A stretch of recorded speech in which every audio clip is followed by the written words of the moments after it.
Hello friends, revision class में आपका स्वागत है। मैं राहुल कुमार। आज हम इकोनॉमिक्स की रिवीजन करेंगे, तो चलिए शुरू करते हैं। What is interim budget. आज हम इंटरिम बजट के बारे में जानेंगे। फिर इसके अलावा भी कई मोस्ट पॉइंट हैं, उसे भी हम जानेंगे। तो सबसे पहले हम इंटरिम बजट को रिवाइज करेंगे। What is interim budget. Budget presented during the election year. अगर जिस साल इलेक्शन रहता है उसी साल बजट पेश किया जाता है तो उसे इंटरिम बजट कहा जाता है। Budget applicable for a short period of time. Budget सिर्फ शॉर्ट टाइम के लिए ही होता है, जितने महीने बचे होते हैं नए इलेक्शंस होने में। अगर नया इलेक्शन हो जाता है तो उसके बाद फिर से बजट बनती है। ये इंटरिम बजट सिर्फ थोड़े ही समय के लिए, जो जिस साल इलेक्शन होने वाला होता है तो बस उसी 1-2-3 महीने के लिए ही, 1-2 या 3 महीने के लिए ही ये इंटरिम बजट बनाए जाते हैं।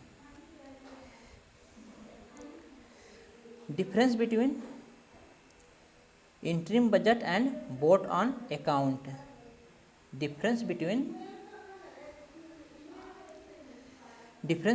Interim budget and vote on account. तो आपने इंटरिम बजट को समझ लिया होगा। Interim budget presented during the election year. A budget applicable for a short period of time. अब आइए जानते हैं इंटरिम बजट और वोट ऑन अकाउंट में अंतर क्या है। तो वोट ऑन अकाउंट, तो ये जानते हैं vote on account deals only with the expenditure side. Deals only with the expenditure side. Vote on account deals only with the expenditure side. और approval for withdrawing money from the consolidated fund of India. Approval for withdrawing money from the consolidated fund of India. और interim budget क्या है?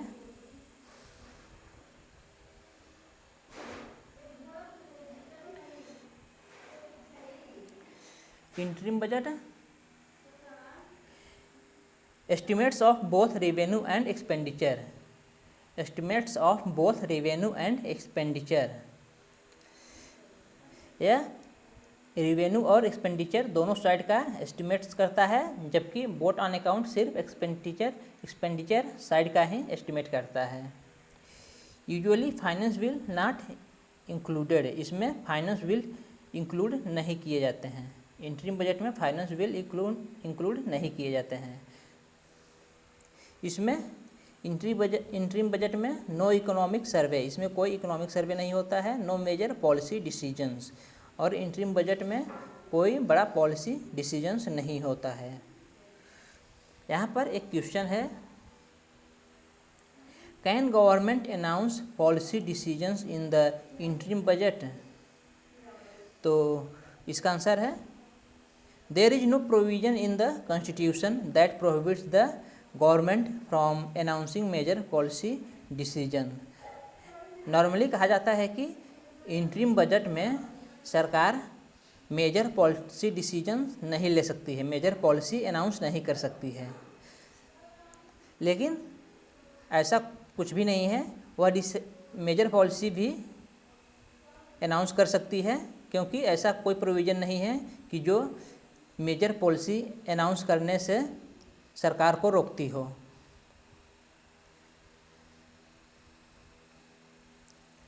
तो हमने अभी interim budget के बारे में जाना। आइए अब दूसरे पॉइंट पर चलते हैं।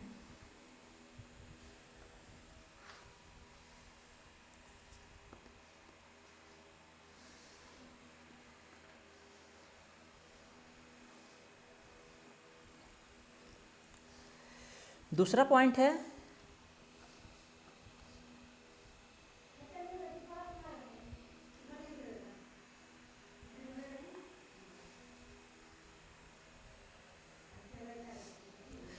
फॉरेस्ट राइट्स एक्ट, दूसरा पॉइंट है forest rights act, forest rights act FRA 2006, forest right act 2006। आइए इसके बारे में जानते हैं।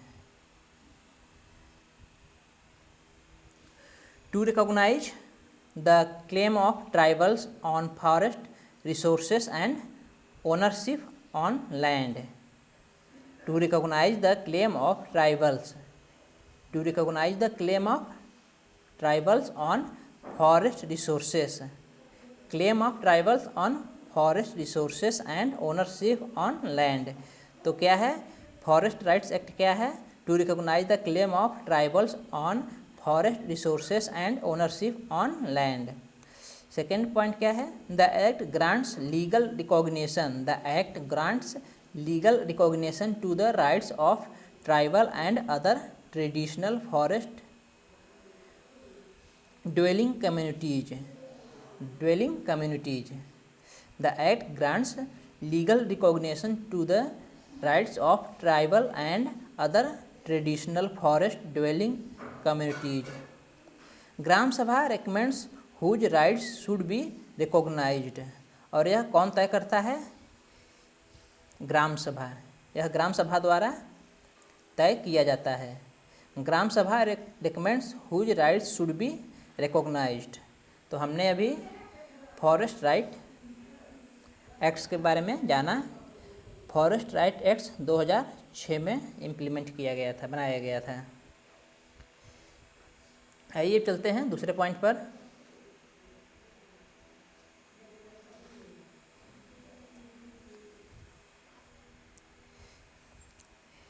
Eight core sector, eight core sector में क्या क्या शामिल है, कोल शामिल है, coal, crude oil, natural gas, refinery products, fertilisers, steel, cement और electricity.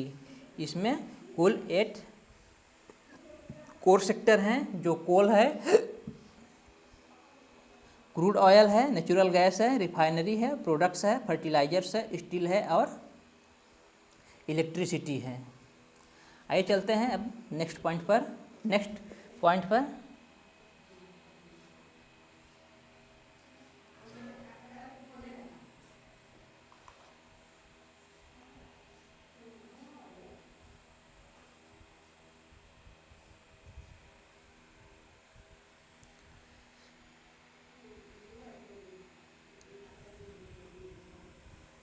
Difference between WPI and CPI, difference between WPI and CPI। WPI और CPI में अंतर क्या है, WPI मतलब होल सेल प्राइस इंडेक्स और कंज्यूमर प्राइस इंडेक्स। WPI का मतलब क्या होता है, WPI का मतलब होल सेल प्राइस इंडेक्स, और CPI का मतलब क्या होता है,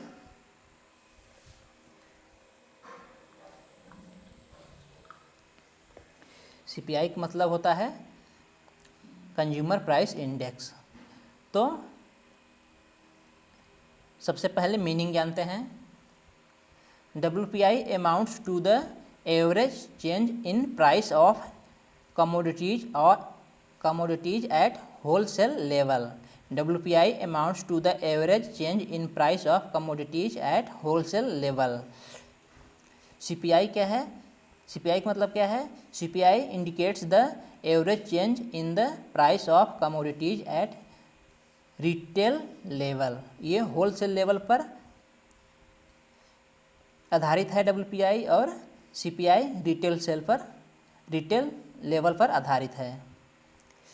published by office of economic advisory, office of WPI किसके द्वारा पब्लिश किया जाता है, ऑफिस ऑफ इकोनॉमिक एडवाइजरी, और WPI किसके द्वारा, CPI किसके द्वारा पब्लिश किया जाता है, CSO और MOSPI द्वारा।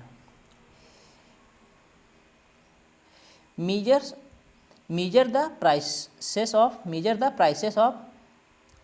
WPI measure the prices of goods only, WPI measure the prices of goods only, and CPI measure the prices of goods and service। WPI सिर्फ गुड्स का ही प्राइस का आकलन करता है, जबकि सीपीआई गुड्स और सर्विस दोनों का आकलन करता है। Goods and service such as transportation, housing, education, recreation and others.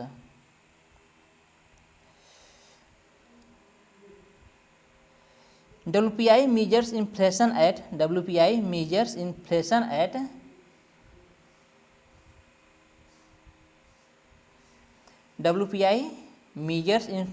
at first stage of transaction. WPI measures inflation at first stage of transaction and CPI measures inflation at final stage of transaction. Final stage of transaction. तो WPI first stage पर inflation को major करता है और CPI final stage of transaction पर major करता है inflation. Item covered 697 article WPI में सम्मिलित किए गए हैं।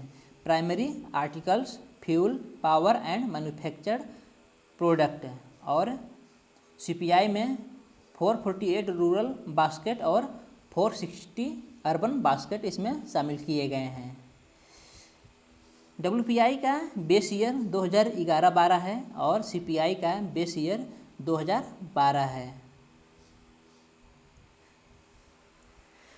तो फ्रेंड्स, आज बस इतना ही। Thank you.